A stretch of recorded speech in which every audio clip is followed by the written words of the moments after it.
Hello बच्चों, welcome to my YouTube channel. और आज हम करेंगे कक्षा 9 की साइंस की वर्कशीट नंबर 35 यानी कि आपकी 23 सितंबर की वर्कशीट। इसमें गति जो है उसके बारे में हम देखने वाले हैं और समय स्थिति में संबंध और गति का दूसरा समीकरण आज हम देखने वाले हैं।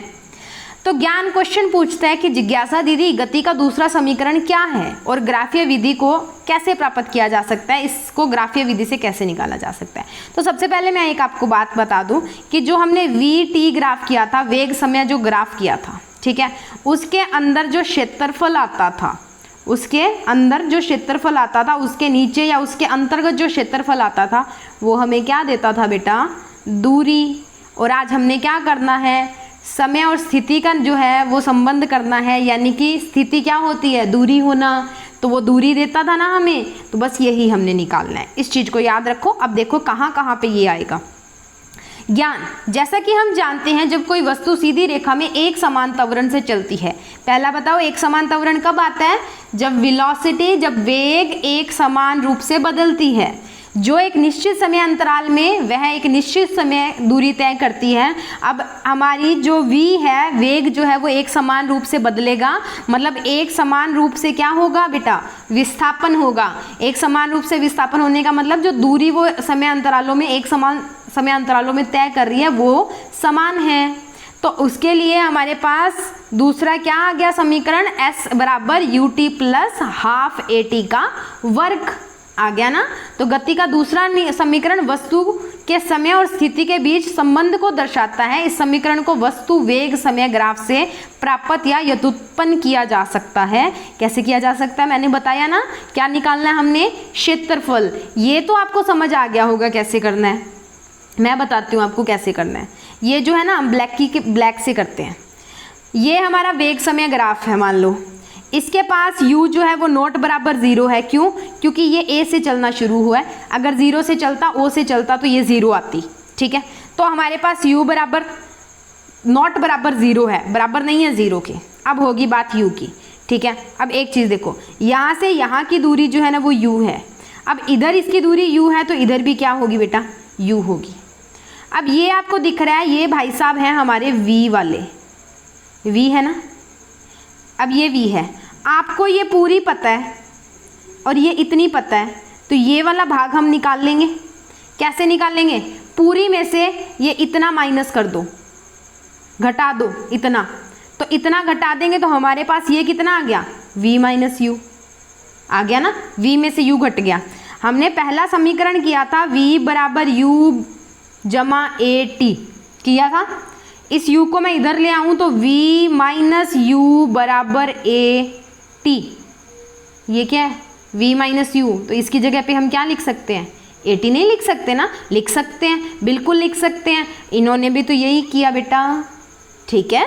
अब देखो, जब वो a पे था तो उसका प्रारंभिक वेग u था। t समय के बाद में, कुछ समय के बाद में वो b पे पहुंच गया और उसका वेग क्या हो गया, बढ़कर v हो गया, और उसका जो त्वरण है वो क्या है, a है। हमने क्या किया, एक b से रेखा खींची समय के ऊपर और एक b से रेखा खींच दी इधर, तो हमें v पता लग गया, हमें समय पता लग गया, u हमें पता ही था, ठीक है। तो अब हम क्या करेंगे, हम निकालेंगे क्षेत्रफल, क्योंकि वेग समय ग्राफ के अंतर्गत आने वाला क्षेत्र हमें दूरी देता है। तो ये हमारे पास इसके अंतर्गत आने वाला क्षेत्र है, ठीक है, पता लगा, ये इसके अंतर्गत आने वाला क्षेत्रफल है। इसका क्षेत्रफल निकाल लो, ये क्षेत्र आ जाएगा। इसका क्षेत्रफल कैसे निकालोगे, तो यहाँ पे देखो दो आकृतियां बन रही हैं। एक तो ये आपका समकोण त्रिभुज बन रहा है, क्या बन रहा है बेटा, समकोण त्रिभुज। कौन, ये ए बी डी क्या बन रहा है, त्रिभुज, और उसका हम निकालेंगे क्षेत्रफल। और त्रिभुज, समकोण त्रिभुज का क्षेत्रफल होता है 1/2 गुणा आधार इंटू लंब या ऊंचाई। लंब भी लिख सकते हो, ऊंचाई भी लिख सकते हो, ठीक है। तो वो हो गया A D into B D. A D यानी कि बेस आधार गुणा लंब या ऊंचाई यानी कि बी डी। यहां तक आपको क्लियर हो गया, मेरे को पता है। अब दूसरा हमारे पास ये बन रहा है एक आयत, और आयत का एरिया क्या होता है, क्षेत्रफल, लंबाई गुणा चौड़ाई या लंबाई गुणा ऊंचाई। तो लंबाई क्या है बच्चे इसकी, ये देखो OC, ओ सी है ना, ये लंबाई है और ये चौड़ाई है, ठीक है। तो ओ सी इंटू ओ ए क्या है, किसके बराबर है, यू के बराबर। ये क्या था हमारे पास, यू। ओ सी किसके बराबर आएगा, समय टी के बराबर। तो ओ सी और ए डी बराबर है, ये और ये बराबर होती है, क्योंकि आयत की विपरीत भुजाएं सम्मुख भुजाएं बराबर होती हैं, ठीक है। और बी डी हमने अभी अभी निकाला 80। ओके, हो गया। उसके बाद देखिए ये सभी को उठा के हमने डाल दिया एक नंबर समीकरण में, तो बराबर आया एस बराबर यू गुणा टी प्लस या जमा आधा हाफ गुणा टी गुणा ए टी। तो टी को ए टी से करोगे ए टी स्क्वायर, आधा पड़ा था, और यू गुणा टी यू टी। यहाँ पे यू वस्तु का प्रारंभिक वेग है, एक हमारा एक समान त्वरण है, एस हमारी तय की गई दूरी है, और टी समय को दर्शाते हैं। हो क्या। अब ये जो एग्जाम्पल है ना, ये जो उदाहरण है, ये हम यहाँ तक पिछले में कर चुके हैं।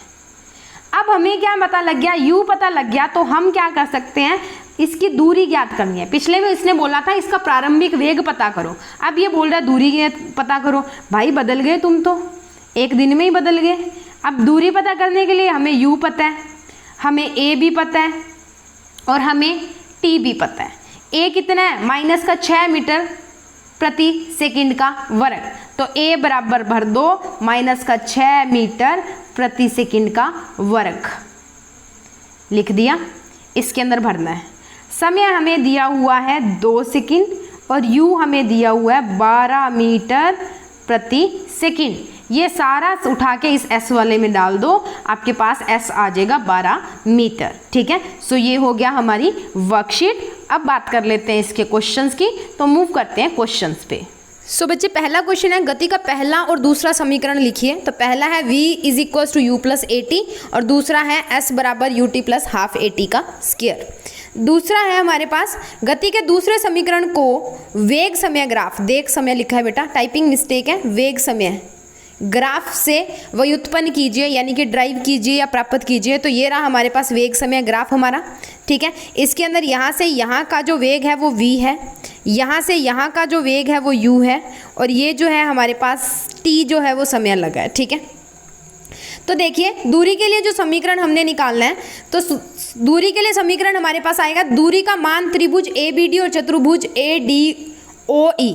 अब देखो ना कि दूरी क्या कहाँ से आएगी, हमने एक चीज़ की थी कि वेलोसिटी टाइम ग्राफ, यानी कि वेग समय ग्राफ के अंतर्गत आने वाला क्षेत्रफल हमें क्या देता है, दूरी।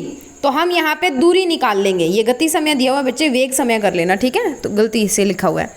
तो अब इसका हम क्या निकाल लेंगे, क्षेत्रफल। तो क्षेत्रफल निकालने के लिए हमारे पास ये पूरा है ना, इस पूरे में से एक तो ये त्रिभुज बन गया और एक ये आयत बन गया, ठीक है। तो त्रिभुज का क्षेत्रफल गुण हम जोड़ देंगे किसमें, आयत के क्षेत्रफल में। आयत का क्षेत्र होता है लंबाई गुणा चौड़ाई, त्रिभुज का क्षेत्रफल होता है हाफ लंब इंटू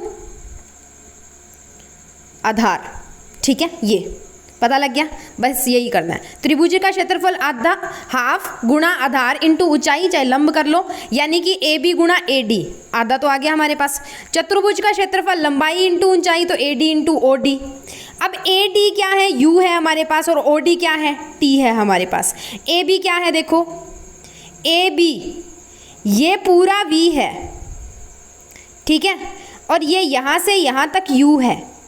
तो हमें पता है कि बी ई जो है वो कितनी है, v है, ठीक है। हमें पता है ई ए कितनी है, u है, ठीक है। तो हम क्या कर सकते हैं, जो बी ई है उसको दो टुकड़ों में लिख सकते हैं, एक तो ई ए लिख दिया और एक ए बी लिख दिया। तो ए बी क्या आएगी, बी ई माइनस ई ए बन जाएगा ना, यानी कि v माइनस यू बन जाएगी, ठीक है। तो ए बी की वैल्यू यहाँ पे पुट कर दो। अब ए डी रह गया, ए डी क्या है, टाइम है, तो ए डी यहाँ पे बराबर डाला हमने, तो ये हमारे पास बन गया v माइनस यू गुणा टी, ये बन गया ना त्रिभुज का क्षेत्रफल, ठीक है। सो यही उन्होंने नीचे पुट किया है, ठीक है। अब समीकरण एक जो हमने दूरी वाला लिया था, that is v is equals to U plus A T, ये लिया था। तो v माइनस यू किसके बराबर आएगा, ए टी के, u को इधर ले आओ, ए टी के, तो ये v माइनस यू इसकी जगह पे ए टी लिख दो, ठीक है, इसकी जगह पे क्या लिख दो, 80 लिख दो, या आप क्या करो, ये वाला जो v है ना, इसकी जगह पे ये वैल्यू पुट कर दो u + 80, चाहे दोनों में से कुछ कर दो, आपकी मर्जी है। ठीक है, तो इसने क्या किया, वैल्यू पुट की है, तो इस u से ये u खत्म, 80 बचा, 80 × t इज 80², और बाहर कितना पड़ा है, आधा। ठीक है, और ut हमारा बाहर पड़ा है। आंसर आ गया आपका, होगी ड्राइव इक्वेशन। उसके बाद में कोई कार एक समान रूप से 1 मीटर/सेकंड स्क्वायर वर्ग के त्वरित होकर 5 सेकंड में 5 मीटर/सेकंड से 10 मीटर/सेकंड की चाल प्राप्त करती है, उतने ही समय में कार के द्वारा तय की गई दूरी ज्ञात कीजिए। तो आपको कार का त्वरण पता है, प्रारंभिक वेग पता है, अंतिम वेग पता है, टाइम पता है। तो दूरी समीकरण के अनुसार s = ut + ½ at का स्क्वायर, सारी जो वैल्यूज़ हैं, u हमारे पास 5 है, t 5 है, आधा मल्टीप्लाई कर रखा, a 1 है और t की वैल्यू कितनी है, 5, तो 5 × 5 = 25, 5 का वर्ग 25, तो 25/2। अब ये बन गया 25 + 25/2। अब ये हम क्या करेंगे, 2 एलसीएम ले लेंगे, ये इधर गया तो 50 बन गया और प्लस 25, तो 25 + 50 = 75, तो 75/2 करोगे तो क्या आएगा, 37.5 मीटर। तो आपका उत्तर आ गया 37.5 मीटर। ठीक है, सो इसी के साथ हमारी वर्कशीट यहाँ पे ख़त्म होती है। ये आपका लास्ट क्वेश्चन है, इसको देख ले यहाँ पे, ये पूरा यहाँ पे दिखा दिया मैंने आपको। उसके बाद में मैं आपको ले चलती हूँ डेरिवेशन पे। ये रहा सेकंड क्वेश्चन का आधा पार्ट और ये रहा बाकी का पार्ट। ये आपने इसका ग्राफ बनाना है, यहाँ पे वेग कर लेना बेटा। ठीक है, उसके बाद है ये हमारा पहला क्वेश्चन। ठीक है।